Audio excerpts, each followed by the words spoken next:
सो 90% लोग क्विट कर देते हैं जब उनको कोई क्रिटिसाइज करता है। कोई पर्सन उनके उनके आइडिया या बिजनेस आइडिया के लिए जब, या फिर कोई नया आइडिया लेके आते हैं, कुछ काम स्टार्ट करते हैं, तो वहां वो लोग क्रिटिसाइज उनको करते हैं, और दैट्स द रीजन लोग उसको क्विट कर देते हैं, उस काम को, उस आइडिया को छोड़ देते हैं। और उस आइडिया में भी स्टार्टिंग में रिजल्ट्स नहीं आते, फेलियर आता है, तो दैट्स वाई लोग क्विट कर देते हैं कि सोचते हैं यार रिजल्ट भी नहीं आ रहा और लोग भी बोल रहे हैं कि नहीं चलेगा, तो दैट्स वाई नहीं चलेगा, दैट्स वाई हम छोड़ देते हैं। बट ये होता है कि लोग उसी फील्ड में देखते नहीं है टॉप अचीवर्स को कि वह टॉप अचीवर भी अर्न कर रहा है यार, वो ग्रो कर रहा है, और आसपास के लोग बोल रहे हैं कि नहीं हो रहा है, तो ये बातें मेल नहीं खा रही, तो ये चीज को लोग देखते नहीं है। दैट्स वाई देखिए, अगर लोग पहली चीज सिर्फ क्रिटिसाइज अगर आपको कर रहे हैं तो इसका मतलब आप सही डायरेक्शन में हो। देखो, जिस काम में आपको चैलेंज नहीं आना, उस काम में समझ लो पैसा भी नहीं आना, ग्रोथ भी नहीं होनी, और जो आप चाहते हो वो भी नहीं मिलना। तो सबसे पहली चीज, लोग क्रिटिसाइज करना शुरू करेंगे, उनको इग्नोर करो। ठीक है, हर काम में चैलेंजेस आने हैं, जिस काम में चैलेंजेस आने हैं उसी काम में पैसे आने हैं। ठीक है, पहली चीज। दूसरी चीज, कोई अगर क्रिटिसाइज कर रहा है तो आपको फर्क नहीं पड़ना चाहिए। हाथी कभी भी भौंकने वालों की परवाह नहीं करता है, वो चुपचाप चलता रहता है, भौंकने वालों को पीछे मुड़ के देखता नहीं, और हाथ जोड़ने वालों के पास रुकता नहीं है, तो वो अपनी मस्ती में चलता रहता है, क्योंकि वो हाथी है। राइट, तो आप अगर हर भौंकते हुए कुत्ते को रुक के पत्थर मारोगे तो कभी भी आप अपने डेस्टिनेशन पे नहीं पहुंच पाओगे, अपने गोल पे नहीं पहुंच पाओगे। तो सबसे पहली चीज कि आपको रुकना नहीं है, आपने हर कुत्ते को भौंकते हुए कुत्ते को मारना नहीं है, रुकना नहीं है, आप अपने गोल पे आगे बढ़ते जाओ। तो लोग आपको नीचा दिखाने के लिए, आपको रोकने के लिए, आप आगे ना बढ़ सको, उनसे आगे ना निकल सको, उनसे ज्यादा सक्सेसफुल ना हो जाओ, उनसे अच्छा लग्जरी लाइफस्टाइल मेंटेन ना करो, इसलिए आपको क्रिटिसाइज करते हैं, जो 90% लोग करते हैं। और जो 10% लोग आपको क्रिटिसाइज करते हैं वो आपके बेहतर के लिए करते हैं। वो डिस्ट्रक्टिव क्रिटिसिज्म नहीं होता, वो आपका जो कंस्ट्रक्टिव क्रिटिसिज्म होता है। इसका मतलब होता है कि वो सिर्फ आपकी ग्रोथ के लिए करते हैं। जैसे एग्जांपल, मेरे बिजनेस में मेरे सर हैं अजय सर, वो मुझे क्रिटिसाइज भी किए थे।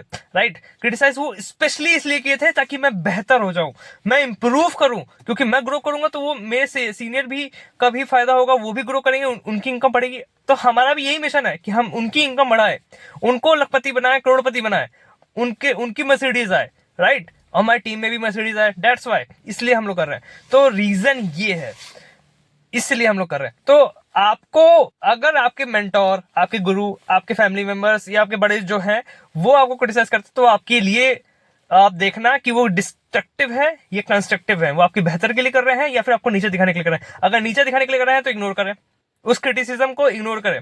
और वैसे भी जब क्रिटिसिज्म करते हैं 2 दिन बाद आप भूल ही जाओगे, वो भी भूल जाएंगे कि उन्होंने क्या क्रिटिसाइज किया था। ठीक है, तो 2 दिन बाद सब कुछ भूल जाना। तो आपको भी ध्यान नहीं देना है, सब इग्नोर करना है, वो गालियां तालियों में बदल जाएगी। आप बस जब लगे रहोगे और जब आपका डेडिकेशन होगा ना, तो जो लोग क्रिटिसाइज कर रहे हैं वो लोग भी आपके साथ आने लग जाएंगे, और बाकी सब लोग जो नहीं आए हैं वो तालियां बजाएंगे।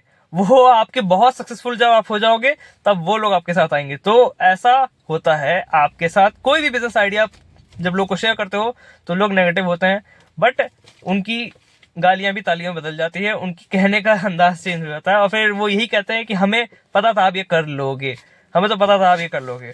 तो जो हार नहीं मानता वही आगे बढ़ता है। तो फिर आपको हार नहीं मानना। Failure is the part of success, failure is not a opposite of success.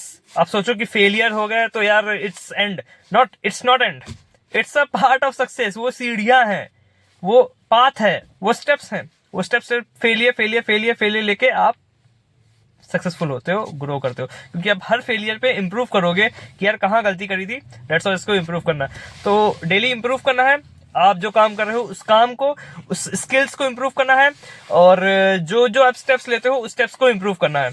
तो आपको वही काम करना है जो 20% काम करने हैं, जो 80% रिजल्ट आपको देते हैं, सिर्फ वही काम करना है। तो कोई भी क्रिटिसाइज करे उसको इग्नोर करे, क्योंकि आज तो प्रधानमंत्री को भी लोग बोलते हैं, आप तो भगवान को भी लोग बोलते हैं, बहुत कुछ बोलते हैं, भगवान को भी बोलते हैं, कुछ गलत हो जाता है तो क्या प्रधानमंत्री को कोई फर्क पड़ता है या शाहरुख खान को कोई फर्क पड़ता है? इंडिया में सबसे ज्यादा लोग शाहरुख खान को भी प्यार करते हैं, और बहुत सारे लोग क्रिटिसाइज भी करते हैं, लोगों को पसंद नहीं आता उसको। जनरली मैंने ये भी सुना है कि लोग, वो आतंकवादियों का साथ देता है, गलत लोग का साथ देता है, तो ये ऐसा भी लोग बकवास करते हैं। राइट, लेकिन शाहरुख खान को फर्क नहीं पड़ता। राइट, लोग हैं, 10 मुंह हैं तो 10 तरह की बातें होनी है। ठीक है, 100 लोग हैं, 100 तरह की बातें होनी है। तो डजेंट मैटर, आप सिर्फ उनको देखें जो आपके बेहतर के लिए कह रहे हैं। ठीक है, आपको अपने गोल पे फोकस करना है और उन लोगों की बातों को बिल्कुल नहीं सुनना है। वो सिर्फ बातें हैं, लोग सिर्फ ज्ञान देंगे, आपका साथ नहीं देंगे। राइट, ज्ञान देने सब आएंगे, साथ देने कोई नहीं आएगा। आपको अपना खुद ही चीजों को करना है ना, आगे बढ़ना है। सो वीडियो अगर अच्छी लगी तो लाइक करें, शेयर करें, कमेंट करें और इस 2026 में कुछ बड़ा करते हैं। आप और मैं मिलकर कुछ बड़ा क्रिएट करते हैं। सो आप भी घर बैठे एक अच्छी अर्निंग कर सकते हो, पार्ट टाइम में या फुल टाइम में, तो मुझे मैसेज कर सकते हैं। एंड आप अपनी हर एक कमेंट में लिख सकते हैं जो भी जिस टॉपिक पे आप वीडियो चाहते हैं। Thank you.